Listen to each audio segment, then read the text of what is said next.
Okay, so you're standing in front of the mirror. You know the one. The lighting is just way too honest. You run your hand through your hair, and when you pull it back, there are a few too many strands between your fingers. You find yourself checking the shower drain, glancing at your pillow in the morning, and you just know. It's starting. But what if the whole story you've been told, the one about bad luck and genetics, is just wrong? What if the real enemy is something you can actually fight back against? Let's get into it. Because deep down, you kind of feel it, don't you? That little voice in the back of your head knows this isn't just about what your dad's hairline looked like. There's another force at play here, something happening right now, something you might have way more control over than you've been led to believe. We've all had this moment.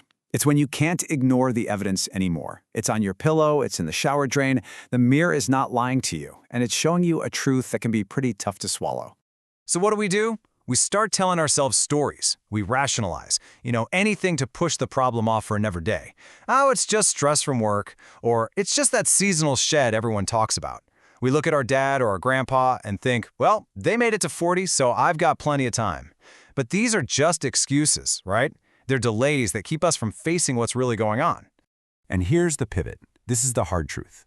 The environment inside your body that's allowing this to happen, it wasn't just handed down to you. It was built. Day by day, meal by meal, sleepless night by sleepless night. Now that sounds rough, I know, but here's the flip side. If you built it, you also hold the power to change it. Okay, so if it's not just your genes, what is it? We've got to look deeper than the scalp. We need to go inside, into the invisible systems that are running the show. We're about to investigate the real culprits, the hormones and processes that are being completely hijacked by our modern lifestyle. So, the main battlefield we're talking about is your endocrine system. Yeah, it sounds like something from a biology textbook, but think of it as the command center for all your key hormones, testosterone, insulin, all the big players. And right now, for a lot of us, that entire command center is under attack. Not from our DNA, but from our environment. Now, you've probably heard of DHT. It gets painted as the big, bad villain in the hair loss story. And look, it definitely plays a role. But here's the detail everyone misses. DHT isn't automatically a bad guy. It only becomes this destructive force when the rest of your system is already a mess, when it's inflamed and out of whack. It's not the mastermind, it's more like the hired muscle, the executor. And this is such a perfect way to picture what it does. In that hostile, inflamed environment, DHT literally targets the hair follicle. It's like it wraps a tiny fist around the root of each hair and just squeezes. Slowly, relentlessly, it chokes the life out of it. The hair grows back thinner, weaker, and eventually it just stops growing back at all.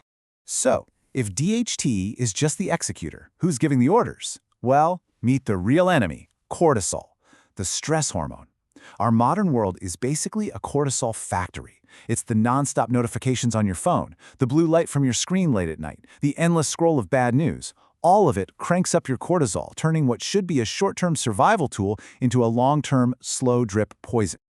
When cortisol is high all the time, your body flips into permanent survival mode. It genuinely thinks you are constantly in danger, like running from a tiger 24/7, so it has to start making tough choices. It diverts energy and resources away from anything it considers non-essential for immediate survival. And guess what's at the top of that non-essential list? Yep, hair growth. Your body is choosing survival over vanity every single minute of every single day. And the evidence of this war going on inside your body? It shows up right on your scalp. All that cortisol and a bad diet create massive inflammation. Your natural scalp oil, sebum, goes into overdrive. It starts mixing with dead skin cells, and it hardens, creating this plaque. It's like pouring a thin layer of concrete over what should be fertile soil. This barrier literally chokes your hair follicles, cutting off blood, oxygen, and nutrients. Your scalp becomes a hostile wasteland. So we've seen the hormonal chaos on the inside, but what's actually causing it? This is where we connect all those internal problems to the choices we're making every single day. This is where it gets really personal. Think about it. Your hair is literally built from the food you put in your body.